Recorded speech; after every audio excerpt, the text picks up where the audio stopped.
સુરતના ડિંડોલી વિસ્તારમાં વિદેશી દારૂના સ્ટેન્ડ પર સ્ટેટ મોનિટરિંગ સેલની રેડમાં લાખો રૂપિયાનો મુદ્દામાલ કબજે કરતી સ્ટેટ મોનિટરિંગ સેલ. સુરતના ડિંડોલી વિસ્તારમાં કરડવા રોડ પર આવેલ ખંડેર આવાસમાં ચાલતા મસમોટો વિદેશી દારૂના સ્ટેન્ડ પર રેડ કરતા ડિંડોલી પોલીસ ઊંઘતી ઝડપાઈ હતી. સુરતના ડિંડોલી વિસ્તારનો લિસ્ટેડ બુટલેગર સંતોષ શેટ્ટીના મસમોટા પ્રોહિબિશનના સ્ટેન્ડ પર સ્ટેટ મોનિટરિંગ સેલે રેડ કરતા સન્નાટો છવાઈ ગયો હતો.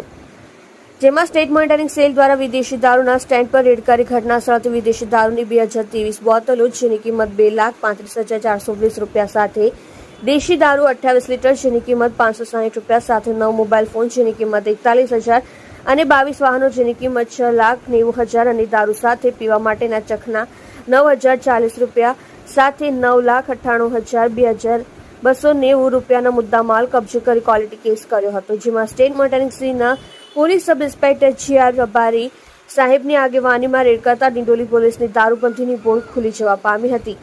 જેમાં વિદેશી દારૂના સ્ટેન્ડ પરથી 9 આરોપીઓને પકડી પાડી 18 આરોપીઓને વોન્ટેડ જાહેર કરી ડિંડોલી પોલીસ સ્ટેશન ખાતે ક્વોલિટી કેસ દાખલ કર્યો છે.